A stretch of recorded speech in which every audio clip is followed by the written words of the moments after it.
Chittagong city কর্পোরেশনের অর্থায়নে ২ কোটি টাকা খরচ গড়ি নগরীর মুরাদপুরের আখতারুজ্জামান ফ্লাইওভারের নিচে ৩০০ ফুট দৈর্ঘ্য ও ৫২ ফুট প্রশস্ত নান্দনিক ও দৃষ্টিনন্দনভাবে তৈরি গড়া ঈদগাহ ও জানাজার নামাজের স্থান এবং ওয়াকওয়ের উদ্বোধনী।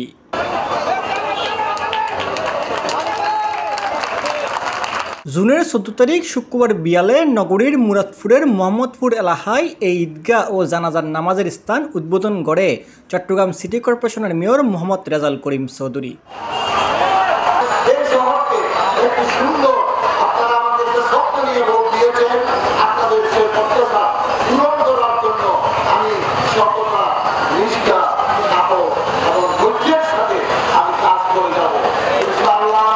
এই সময় এই উদ্বোধন অনুষ্ঠানত স্থানীয় ওয়ার্ড কাউন্সিলর মোবারক আলীর সভাপতিত্বে বিশেষ অতিথি হিসেবে উপস্থিত আছেন চট্টগ্রাম ৮ আসনের সংসদ সদস্য আব্দুস সালাম, চট্টগ্রাম ১০ আসনের সংসদ সদস্য মহিউদ্দিন বাচ্চু, চট্টগ্রাম সিটি কর্পোরেশনের প্যানেল মেয়র ও কাউন্সিলর মোহাম্মদ গিয়াসউদ্দিন, কাউন্সিলর চৌধুরী হাসান মাহমুদ হাসনি, হাজির নুরুল হক, গোলাম মোহাম্মদ জুবাইর, সলিমুল্লাহ বাচ্চু, আব্দুস সালাম মাসুম, আবুল হাসনাত মোহাম্মদ বেলাল, জাফরুল হায়দার সবুজ আরবতকিয়া।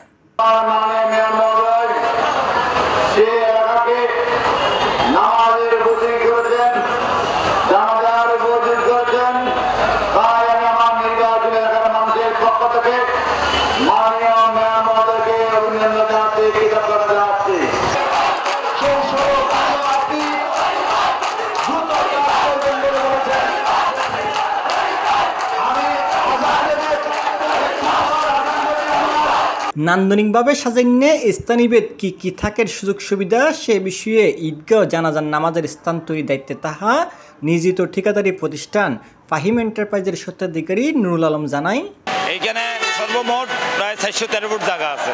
সুতরাং এখানে ৫,০০০ মানুষ একসাথে নামাজ পড়তে পারবে। গতবারও আমরা এখানে রোজার ঈদের নামাজ পড়বি, এবারও ইনশাল্লাহ সুন্দরভাবে কোরবান ঈদের নামাজও পড়বো।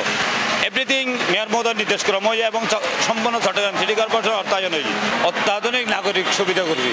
এটার মধ্যে যারা বয়স্ক মানুষ আর আড়ি বেলায় ওয়াকে করবি, টয়লেটের ব্যবস্থা আছে, ওজোর ব্যবস্থা আছে এবং যেহেতু জানাজার ঈদগাহ মাঠ লাশ ধোয়াইবার ব্যবস্থা আমরা রাখি। এখানে কোনো মাল সামানা যা আছে এগুলো রাখি বেলায় স্টোর আছে। এই দখলমুক্ত এলাকা বেলায় মেয়র মহোদয় এটা ৩ শিফটে দারোয়ান দিয়ে এবং দারোয়ানের রুমও আছে। জামিউল ইসলাম মামুন, C+ টিভি, চট্টগ্রাম।